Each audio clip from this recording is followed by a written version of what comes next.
जी सदा सहाय।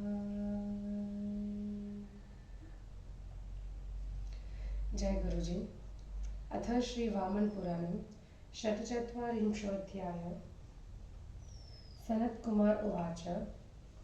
स्थाणुर्वटस्युत्तरतः शुक्रतीर्थप्रकीर्तितं। स्थाणो वटस्य पूर्वेण सोमतीर्थद्विजोत्तमा। स्थाणुर्वटं दक्षिणतो दक्षतीर्थमुदाहतम्। स्थाणुर्वटात् पश्चिमतः स्कन्दतीर्थप्रतिष्ठितम्। एतानि पुण्यतीर्थानि मध्ये स्थाणुरिति स्मृतः। तस्य दर्शनमात्रेण प्राप्नोति परमं पदम्। अष्टम्यां च चतुर्दश्यां यत्स्वेतानि परिक्रमेत्। पदे पदे यज्ञफलं स प्राप्नोति न संशयः। एतानि मुनिभिः साध्ये रादित्यैर्वासुभिस्तदा। मरुद्भिर्वारिभिष्वेव सेवितानि प्रयत्नतः। अन्ये ये प्राणिनः केचित् प्रविष्टास्थाणुमुत्तमम्।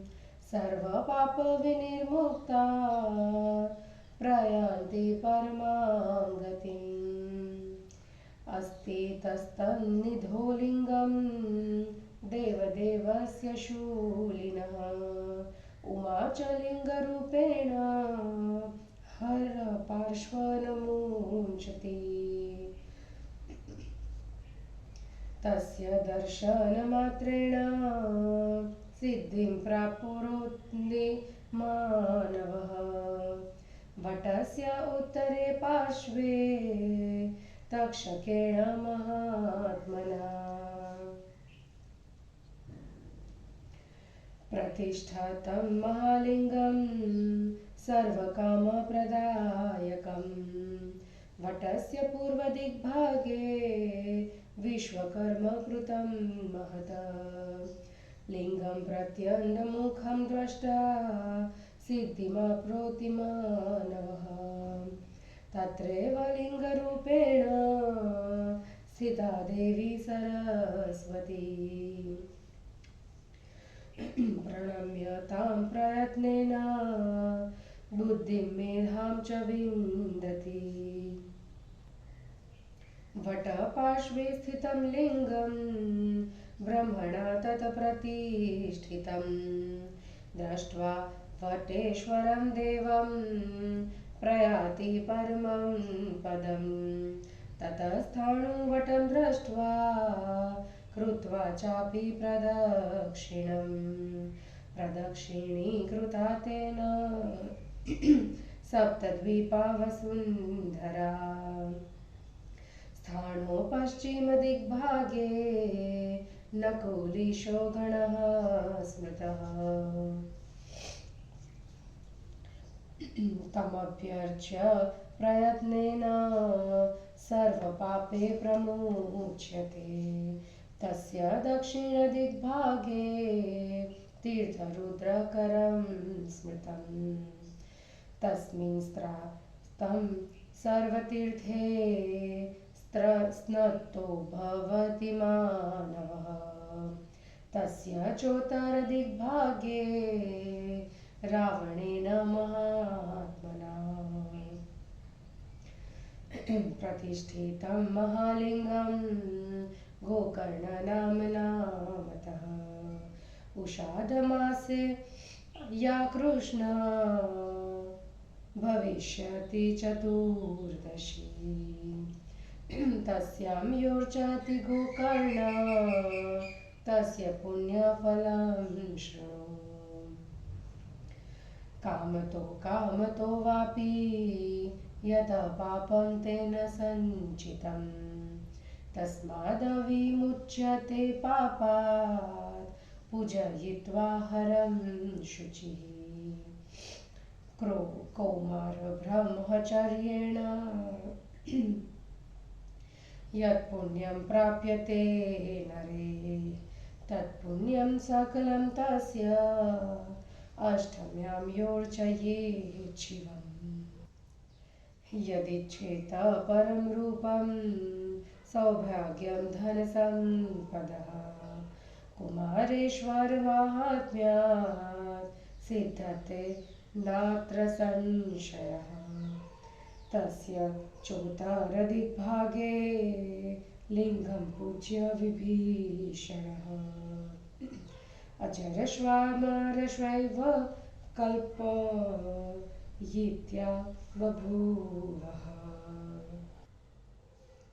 आषाढस्य तु मासस्य शुक्लाया चाष्टमी भवेत् तस्यां पूज्य सोपवासो भ्राम्रो तत्त्वमवाप्नुयात्।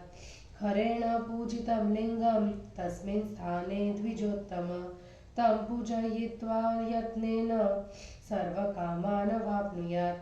दूषणस्त्रीशिराश्वेव तत्र पूज्य महेश्वरं यथाभिलषितान् कामान् पल्तुस्तो मुदान्वितो।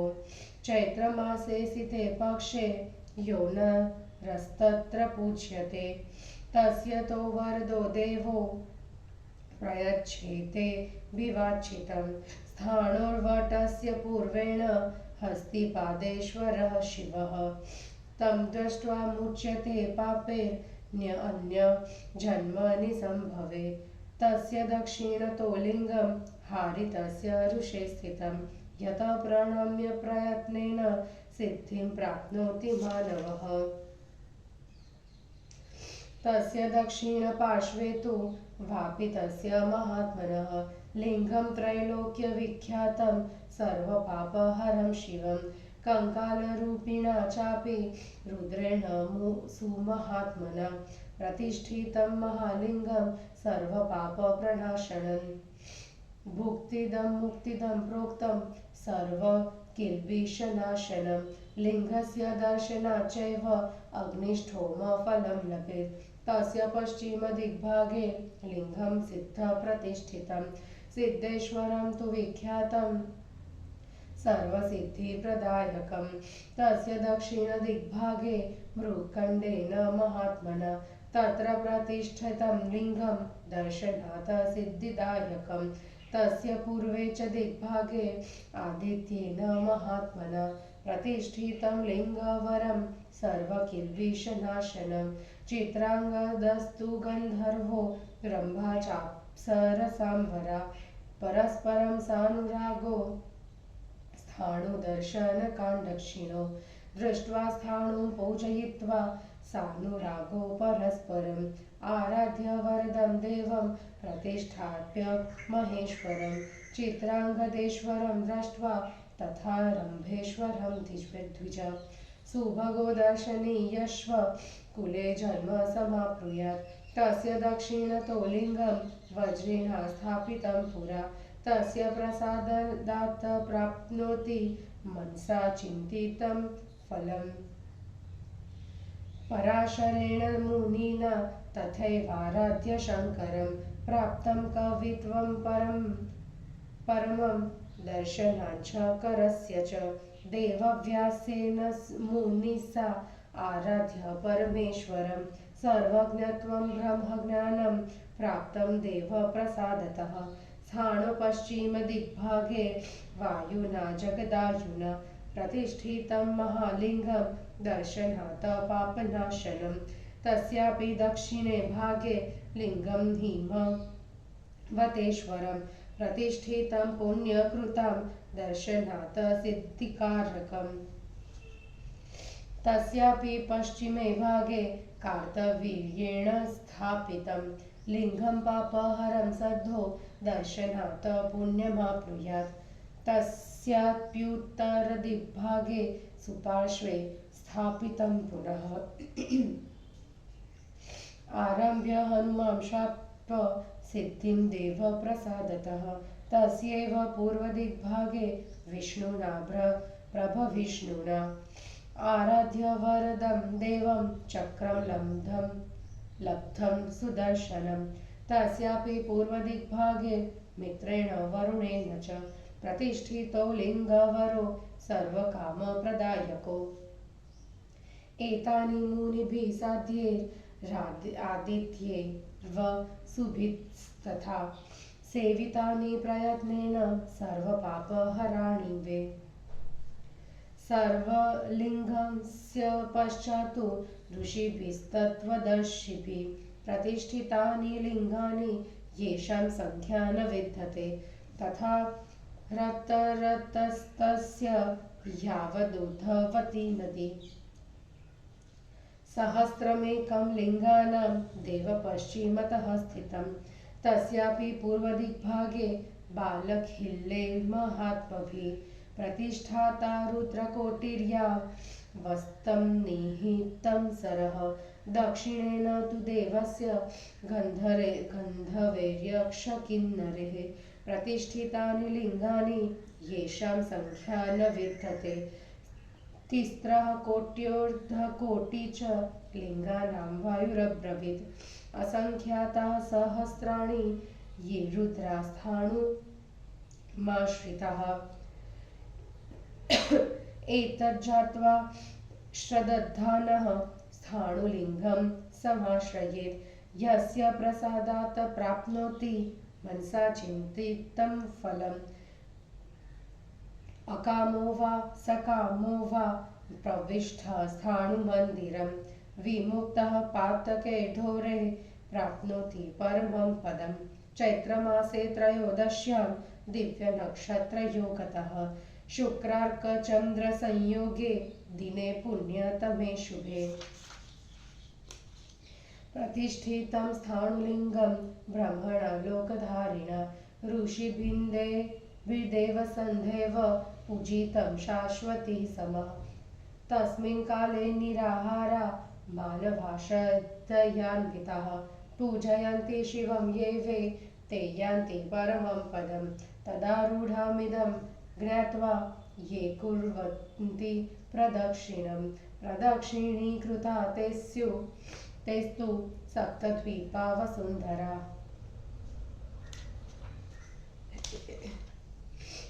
हिंदी अनुवाद। स्थाणुलिंग के समीप असंख्य लिंगों की स्थापना और उनके दर्शन अर्चन का महत्व। सनत कुमार ने कहा, द्विजोत्तम, स्थाणुवट की उत्तर दिशा में शुक्र तीर्थ और स्थाणुवट की पूर्व दिशा में सोम तीर्थ कहा गया है।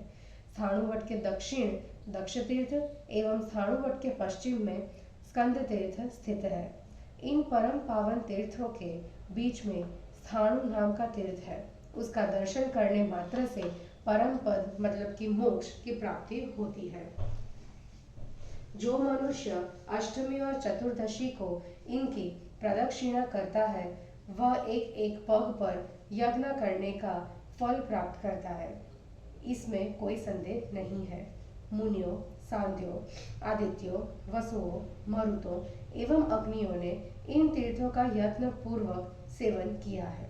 जो भी अन्य कोई प्राणी उस उत्तम स्थाणु तीर्थ में प्रवेश करते हैं वे भी सभी पापों से मुक्त होकर परम गति को प्राप्त करते हैं।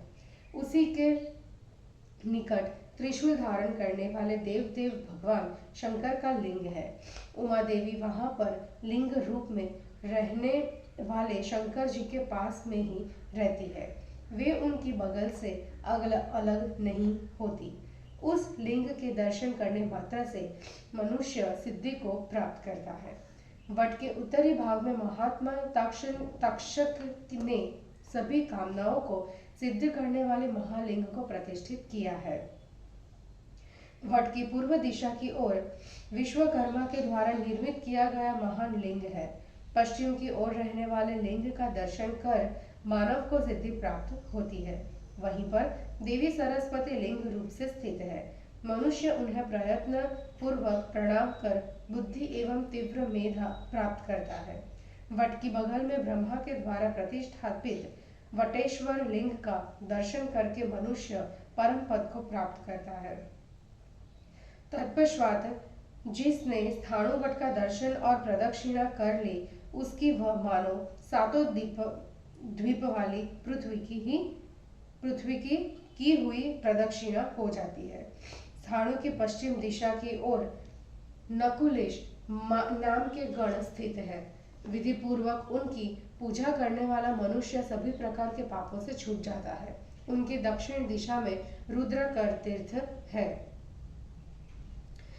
जिसने उस में स्नान कर लिया, मानो उसने सभी तीर्थों में स्नान कर लिया। उसकी उत्तर दिशा की ओर महात्मा रावण ने गोकर्ण नाम का प्रसिद्ध महालिंग स्थापित किया है। आषाढ़ मास के कृष्ण पक्ष की चतुर्दशी तिथि में जो गोकर्ण की अर्चना करता है, उसके पुण्य फल को सुनो।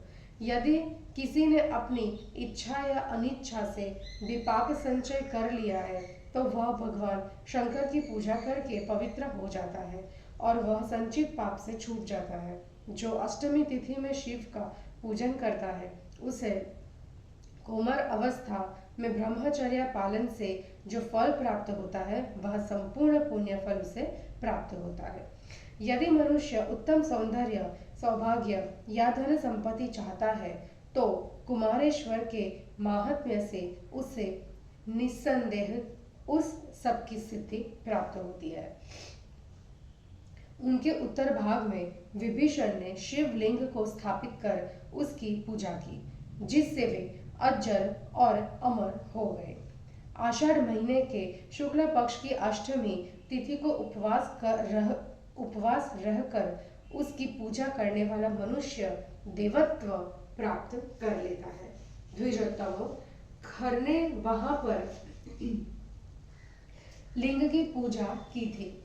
उस लिंग की विधि पूर्वक पूजा करने वाले की सभी कामनाएं सिद्ध होती है। दूषण एवं त्रिशिरा ने विवाह महेश्वर की पूजा की और वे प्रसन्न हो गए। उन दोनों ने अभिवांछित मनोरथ प्राप्त कर लिया। चैत्र महीने के शुक्ल पक्ष में जो मनुष्य वहां पूजन करता है, उसकी समस्त इच्छाएं वे दोनों देव पूरी कर देते हैं। हस्तिपादेश्वर शिव स्थाणु वट की पूर्व दिशा में है। उनका दर्शन करने मनुष्य अन्य जन्मों में बने पापों से छूट जाता है। उसके दक्षिण में हारित नाम के ऋषि द्वारा स्थापित किया हुआ लिंग है, जिसको विधि पूर्वक प्रणाम करने से ही मनुष्य सिद्धि प्राप्त कर लेता है। उसके निकट दक्षिण भाग में महात्मा वापित के द्वारा संस्थापित सभी पापों का हरण करने वाला कल्याणकर्ता लिंग है, जो तीनों लोकों में प्रसिद्ध है। कंकाल के रूप में रहने वाले महात्मा भगवान रुद्र ने भी समस्त पापों का नाश करने वाला महालिंग प्रतिष्ठित किया है। महात्मा रुद्र द्वारा प्रतिष्ठापित वह लिंग भुक्ति एवं मुक्ति का देने वाला तथा सभी पापों को नष्ट करने वाला है। उस लिंग का दर्शन करने से ही अग्निष्ठोम यज्ञ के फल की प्राप्ति हो जाती है। उसकी पश्चिम दिशा में सिद्धों द्वारा प्रतिष्ठित सिद्धेश्वर नाम से विख्यात लिंग है। वह सर्वसिद्ध प्रदाता है। उसकी दक्षिण दिशा में महात्मा मृकंड ने लिंग की स्थापना की है, शिवलिंग की स्थापना की है। उस लिंग के दर्शन करने से सिद्धि प्राप्त होती है। उसके पूर्व भाग में महात्मा आदित्य ने संपूर्ण पापों को नष्ट करने वाले श्रेष्ठ लिंग को प्रतिष्ठापित किया है। अप्सराओं में श्रेष्ठ रंभा और चित्रांगद नाम के गंधर्व इन दोनों ने परस्पर में प्रेम पूर्वक स्थाणु भगवान के दर्शन किए, फिर उनका पूजन किया और तब वरदानी देव की स्थापना कर आराधना की। उनसे स्थापित लिंगों का नाम हुआ चित्रांगद और रंभेश्वर। द्विज चित्रांगदेश्वर एवं रंभेश्वर का दर्शन करके मनुष्य सुंदर और दर्शनीय हो जाता है एवं सत्कुल में जन्म ग्रहण करता है। उसके दक्षिण भाग में इंद्र ने प्राचीन काल में लिंग की स्थापना की थी। इंद्र द्वारा प्रतिष्ठापित लिंग के प्रसाद से मनुष्य मनोवांछित फल प्राप्त कर लेता है। उसी प्रकार पराशर मुनि ने शंकर की आराधना की और भगवान शंकर के दर्शन से उत्कृष्ट कवित्व को प्राप्त किया। देवव्यास मुनि ने परमेश्वर मतलब शंकर की आराधना की और उनकी कृपा से सर्वज्ञता तथा ब्रह्म ज्ञान प्राप्त किया। स्थाणु के पश्चिम भाग में जगत के प्राण स्वरूप जगत प्राण वायु ने महालिंग को प्रतिष्ठित किया है, जो दर्शन मात्र से ही पाप का विनाश कर देता है। उसके भी दक्षिण भाग में हिमतेश्वर लिंग प्रतिष्ठित है। पुण्यात्माओं ने उसे प्रतिष्ठित किया है। उसका दर्शन सिद्धि देने वाला है। उसके पश्चिम भाग में कार्तवीर्य ने मतलब एक लिंग की स्थापना की है। यह लिंग पाप का तत्काल हरण करने वाला है। इसके दर्शन करने से पुण्य की प्राप्ति होती है। उसके भी उत्तर की ओर बिल्कुल निकट स्थान में एक लिंग की स्थापना हुई है। हनुमान ने उस लिंग की आराधना कर शंकर की कृपा से सिद्धि प्राप्त की। उसके भी पूर्वी भाग में प्रभावशाली विष्णु ने वरदाता महादेव की आराधना कर सुदर्शन चक्र प्राप्त किया था। उसके भी पूर्वी भाग में मित्र एवं वरुण ने सभी अभिलाषाओं की पूर्ति करने वाले दो लिंगों की स्थापना की है। ये दोनों लिंग सभी प्रकार के पापों का विनाश करने वाले हैं। मुनियों, साधुओं, आदित्यों एवं वासुओं द्वारा इन लिंगों की उत्साहपूर्वक सेवा की गई है। तत्वदर्शी ऋषियों ने स्वर्णलिंग के पीछे की ओर जिन लिंगों को प्रतिष्ठित किया है, उनकी संख्या नहीं गिनी जा सकती। उसी प्रकार स्वर्णलिंग के उत्तर ओधवती नदी तक पश्चिम की ओर महादेव के 1000 लिंग स्थित है। उस नदी के पूर्वी भाग में महात्मा बालखिल्यों ने सन्निहित सरोवर तक करोड़ों रुद्रों की स्थापना की है। गंधर्वों, यक्षों एवं किन्नरों ने दक्षिण दिशा की ओर भगवान शंकर के असंख्य लिंगों की स्थापना की है।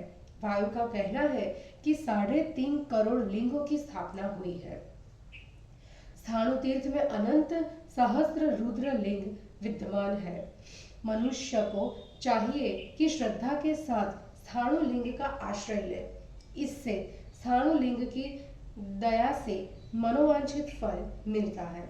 जो मनुष्य निष्काम या सकम भाव से स्थाणु मंदिर में प्रवेश करता है, वह घोर पापों से छुटकारा पाकर परम पद को प्राप्त करता है। जब चैत्र महीने की त्रयोदशी तिथि में दिव्य नक्षत्रों का योग हुआ और उसमें शुक्र, सूर्य, चंद्र का संयोग हुआ, तब अतीव पवित्र शुभ दिन में जगत का धारण और पोषण करने वाले ब्रह्मा ने स्थाणु लिंग को प्रतिष्ठापित किया। ऋषियों एवं देवताओं के द्वारा अनंत वर्षों तक अर्थात सदैव इसकी अर्चना होती रहेगी।